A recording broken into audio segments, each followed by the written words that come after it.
Hi, Alex. I've been thinking a lot about how crucial it is to write good emails in English, especially in a global work environment. So, let's talk about how to write an effective English email today. Great idea, Myra. I think the first thing is the subject line. It should be clear and concise. You don't want to write something too long or vague. For example, if you're writing to your boss about a project update, a good subject line could be Project X Update Week 3. Absolutely. It's like the headline of a news article. It needs to grab the recipient's attention and give them a quick idea of what the email is about.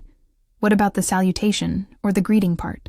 Well, if it's a formal email, you should use Dear title as last name. For instance, Dear Mr. Smith or Dear Dr. Johnson. But if you're on more familiar terms with the person, you can use Dear first name. And if you don't know the name of the recipient, Dear Sir. Right. And in some cases, especially in business-to-business emails, if you're writing to a team or a department, you could say, Dear Department Name Team. But what if it's an internal email in a company where everyone is on a first-name basis? Then you can be a bit more casual. You can start with just the person's first name, like Hi Sarah or Hello John. Or if it's to a group, you could say Hi everyone or Hello team. Got it. Now, let's move on to the body of the email. This is where the real meat of the message lies. How should we structure it? I think it's important to start with a clear introduction. State the purpose of the email right away. For example, I'm writing to inform you about the upcoming meeting, or I'm emailing to request some information regarding our new product launch. Yes, and then you should break down the main points. If you have multiple things to discuss, use paragraphs or bullet points. It makes the email much easier to read. Let's say you're giving a project update. You could say, 1. Task 1 has been completed. We finished the market research and have compiled the data. 2. Task 2 is in progress. The design team is working on the mock-ups and should have a draft by the end of this week. Exactly. And when you're explaining something, be as clear as possible. Avoid using jargon or complex language unless you're sure the recipient will understand it. If you need to include some technical terms, it might be a good idea to briefly explain them. What about tone? How do we maintain the right tone in an email? In a formal email, the tone should be polite, professional, and respectful. Avoid using slang or overly casual language. For example, instead of saying, hey, check this out, you should say, please review the attached document for your consideration. But in an informal or friendly email, you can be a bit more relaxed, right? Yes, you can use contractions like I'm instead of I am and include some friendly expression. For example, hope you're having a great day or looking forward to catching up soon. Another important aspect is the closing of the email. What are the common ways to end an email? In a formal email, you can use phrases like sincerely, best regards, or kind regards. Then you sign your name. If it's a business email, it might be a good idea to include your contact information, like your job title and company name. And for an informal email? You can use more casual closings like take care, cheers, or talk to you soon, and just sign your first name. What if you want to ask for a response? Well, you can say something like, I look forward to hearing from you soon, in a formal email. In an informal one, you could say, let me know what you think, or get back to me when you can. Sometimes we need to attach files to our emails. How should we mention that in the email? You should clearly state that there are attachments. For example, please find attached the report we discussed, or I've attached the necessary documents for your reference. And it's also a good idea to briefly describe what the attachments are. Like, the attached file is the updated budget spreadsheet for Project Y. Say, that's very useful. What about proofreading? How important is it? Extremely important. You don't want to send an email full of spelling and grammar mistakes. It can make you look unprofessional. Read your email carefully before sending it. Check for things like subject, verb agreement, correct punctuation, and proper word usage. And if you're not sure about a particular word or phrase, what can you do? You can use a dictionary, either a physical one or an online dictionary like Merriam-Webster. There are also grammar checking tools like Grammarly that can help you catch mistakes. Let's talk about some common mistakes people make in English emails. What do you think are the top ones? One big mistake is using the wrong form of address. Using a first name when it should be a formal title can be a faux pas. Also, being too wordy. People often write long, convoluted sentences when a simple one would do. I agree. Another mistake is not organizing the content well. Just dumping all the information in one big paragraph makes it hard for the recipient to understand. And forgetting to include important details. For example, if you're inviting someone to an event, not including the time, date, and location clearly. What if you need to write an apology email? How should that be structured? First, start with a clear apology. Say something like, "I sincerely apologize for the mistake." Then explain what happened, but don't make excuses. Just state the facts. After that, mention what you're going to do to correct the situation or prevent it from happening again. And end on a positive note, like, "I hope this won't affect our future cooperation." What about a follow-up email? Maybe you sent an initial email and haven't received a response yet. In a follow-up email, you can start by referring to the previous email. For example, "I'm following up on my email sent on date regarding subject." Then you can politely ask if they received it and if they have any questions or need more time to respond. Sometimes we might receive an email that makes us angry or frustrated. How should we respond in a professional way? Take a deep breath first. Don't respond immediately. Read the email carefully and try to understand the other person's perspective. When you respond, use a calm and respectful tone. Address the issues point by point, but don't attack the person. For example, instead of saying "you're completely wrong," say, "I understand your point, but I have a different perspective. Let me explain." That's good advice.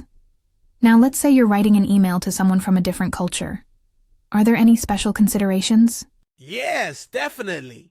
Different cultures have different norms regarding communication. For example, in some cultures, being very direct is considered rude, while in others is preferred. Research a bit about the culture of the recipient.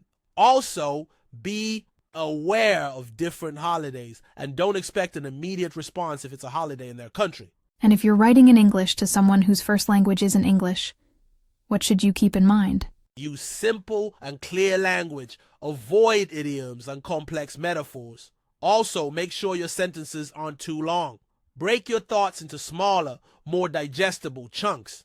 And if possible, provide examples to clarify your points. What if you need to forward an email? Do you need to add anything? It's a good idea to add a short introduction. Explain why you're forwarding the email. For example, "I'm forwarding this email as it contains important information regarding the project in question." What about email etiquette in terms of reply time? In a professional setting, it's polite to reply within 24 hours, especially if it's an urgent matter. If you can't provide a full response right away, at least send a quick note saying you've received the email and we'll get back to them as soon as possible. That's a great point. What if you want to include emojis in an email? In a formal email, it's generally best to avoid emojis. They can come across as unprofessional, but in an informal or friendly email, you can use them sparingly to add a bit of personality. Just make sure they're appropriate for the context. Let's talk about email signatures. What should be included in a good email signature? In a professional email signature, you should include your full name, job title, company name, and contact information, like your phone number and email address. You might also want to include a link to your company's website. And if you have a professional social media profile, like a LinkedIn profile, you can include a link to that as well. And for an informal email signature? You can just include your first name. Or if you want to add a little something extra, you could include a quote or a fun fact about yourself. But keep it short and sweet. What if you're writing an email to a large group of people?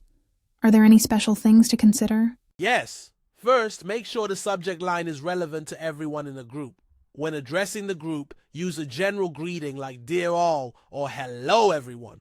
Also, be aware that some people might not want to be part of a large group email chain, so if possible, give them an option to unsubscribe or ask to be removed from future emails. And if you're replying to a group email, should you reply to all or just the sender? It depends on the situation. If your response is relevant to everyone in the group, then reply to all. But if it's only relevant to the sender, just reply to the sender. And if you're not sure, it might be a good idea to ask the sender privately if they want your response to go to the whole group. That's very helpful. What about using CC, carbon copy, and BCC, blind carbon copy in emails. CC is used when you want to keep someone informed about the email conversation. You should let the recipient know who else is being CC'd. For example, I'm CCing John on this email as he's also involved in the project. BCC is used when you want to send a copy of the email to someone without the main recipient knowing. It's often used in cases where you might be sending the same email to a large number of people and don't want their email addresses to be visible to each other. What if you accidentally send an email to the wrong person? Oh, that can be a nightmare. If it happens, send a follow up email immediately to the wrong recipient, apologizing and explaining the mistake, and then send the email to the correct person. Let's talk about formatting in emails. Should we use bold, italics, or underlining? Bold can be used to emphasize important points or headings. Italics can be used for book titles, movie titles, or to add a bit of emphasis in a less strong way than bold. Underlining is generally used less in emails these days as it can be confused with hyperlinks. But overall, use these formatting options sparingly so as not to make the email look too cluttered. What about using colors in an email? In a formal email, it's best to stick to a simple color scheme, like black text on a white background. Using too many colors can make the email look unprofessional. But in an informal or marketing type email, you can use colors sparingly to draw attention to important elements like a call to action button. That's great. What if you want to include a hyperlink in an email? Make sure the hyperlink is relevant and works. When you mention the hyperlink in the email, use descriptive text. For example, instead of just saying click here, say click on this link to access the report, link URL, and test the link before sending the email to make sure it leads to the correct page. What if you need to write an email in a hurry? How can you still make it effective? Even if you're in a rush, take a few seconds to organize your thoughts. Write a clear subject line, start with a simple greeting, state the main point of the email briefly, and end with a proper closing. You can always go back and edit it later if you have more time. That's a good tip. What about using abbreviations in an email? In a formal email, it's best to avoid using abbreviations that might not be widely understood. But in an informal or internal company email, you can use common abbreviations like FYI for your information, ASAP, as soon as possible, or EOD, end of day. Just make sure the recipient is likely to know what they mean. What if you're writing an email to someone who has helped you? How should you express your gratitude? Start by clearly stating your gratitude. Say something like, I wanted to take a moment to thank you for your help with project la. That's very nice. What if you need to write an email to decline an invitation? First, thank the person for the invitation. Say something like, thank you so much for inviting me to the event.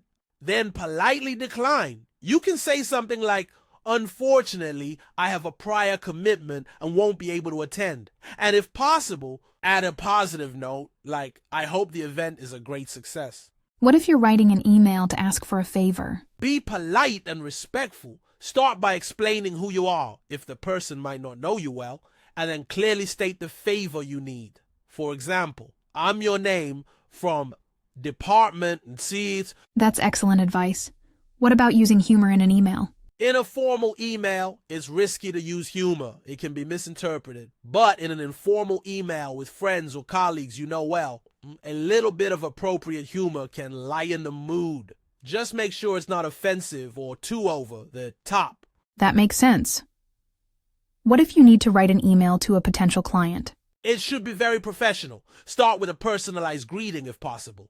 Clearly state who you are and what your company does. Explain how your product or service can benefit the client. Use clear and persuasive language, but don't be too pushy. Provide some evidence or testimonials if you have them. And end with a call to action, like, I'd be happy to schedule a call to discuss this further if you're interested. What if you're writing an email to a vendor? Be clear about your requirements. If you're placing an order, specify the quantity, quality, delivery time, etc.